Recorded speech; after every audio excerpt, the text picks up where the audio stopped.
Hello viewers, welcome to my Doctor Who themed YouTube channel, Who Ventures.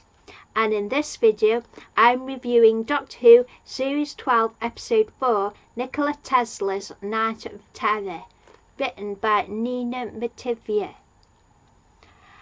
So we go straight into the titles, and we're at Niagara Falls, and Nikola Tesla is doing a presentation about electricity.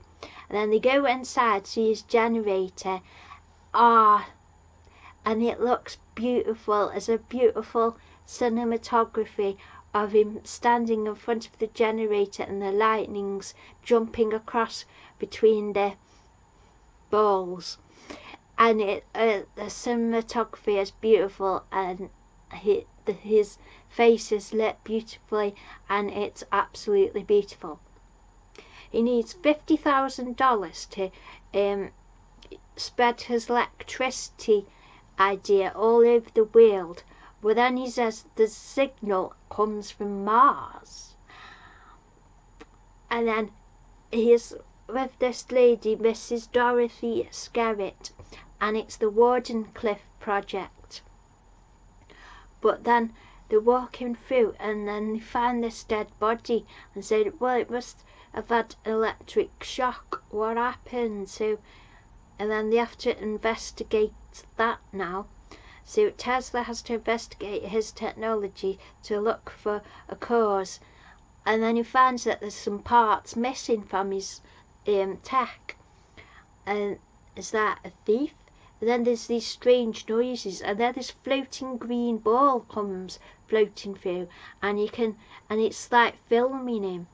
And then there's a big clang, and Mrs. Skerritt and Tesla are running away, and they're hiding. And then it's only the Doctor. She's got a red torch on, and she's like, "They've seen anything weird?" And there's that, "Oh, it's only the Doctor."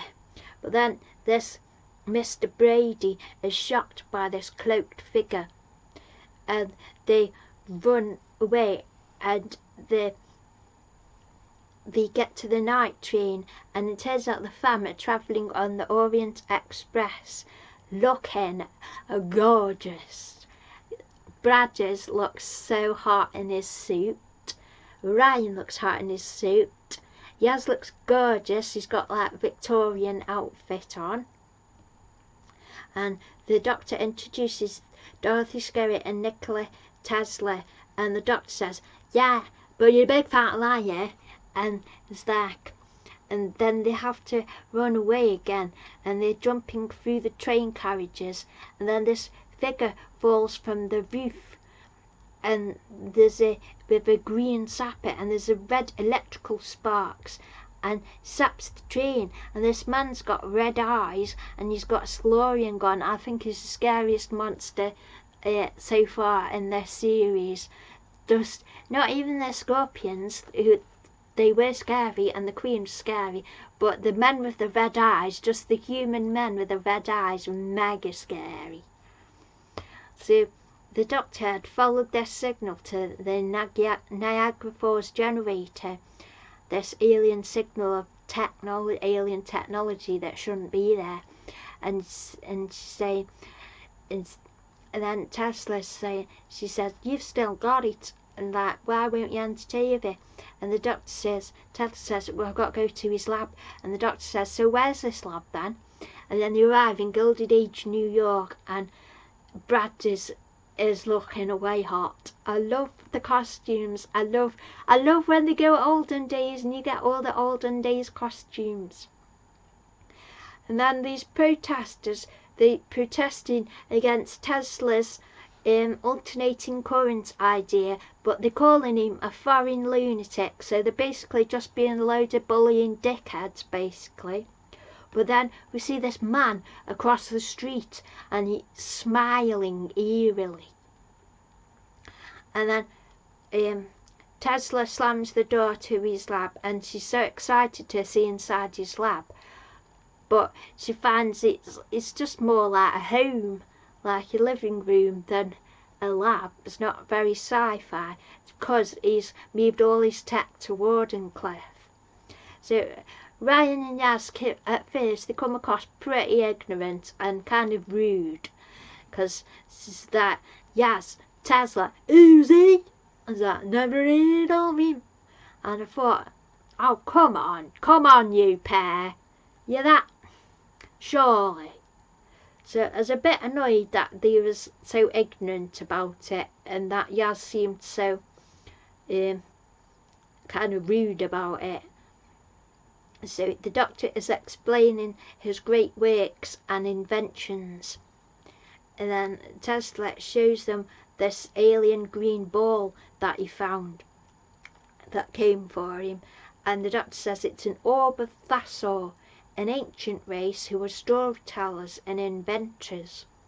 And the Doctor uses her sonic on it, and Tesla's like, his like eyes bulge out. Who says that? Did you make that?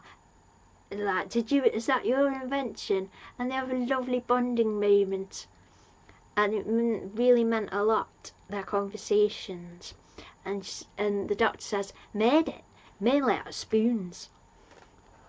That wasn't Yorkshire. But anyway, and they're bonding, and they talk about how changing the world takes time, and that you should keep following your passions no matter what bullies say and stuff. And that really was a wonderful speech that really meant a lot to me as an autistic person. That's meant so much. Then we find out the potential, and I literally wrote chills because it literally gave me chills up my arms.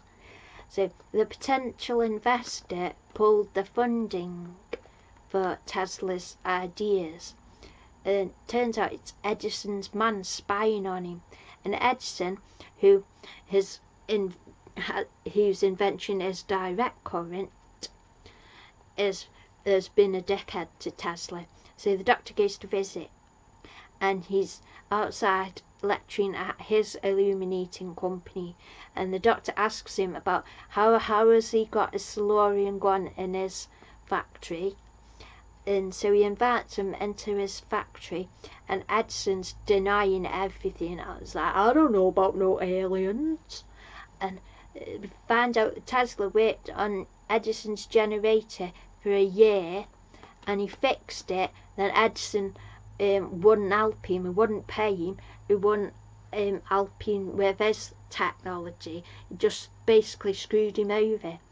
And Tesla is talking about how he builds things inside his mind and then experiments, and that's kind of how I do pictures. They start inside my head and then I just have to like produce them. So, and he's talking about the idea of how he can use his technology and electricity to share all of human knowledge freely, which is basically the internet. And then this orb's buzzing, and there's a scary cloaked man at Edison's factory, and he's got he's got all this massive red lightning, and all the finds this workers that are hiding. He's got all the lightning, and turns out this monster guy took over Harold Green and all the workers that have been sapped dead. And then they found the real Harold Green dead, and they've got all Edison's workers. And so the Doctor uses Edison's chemical lab to try and test the orb and to make stuff. Then Yaz mentions radar, and then Scary Red Eye Man, because the Doctor found some zinc powder, she can trap him and light the big circle, which would make flames once the Scary Red-Eyed Man's in the circle. But then he starts transforming, and he's like,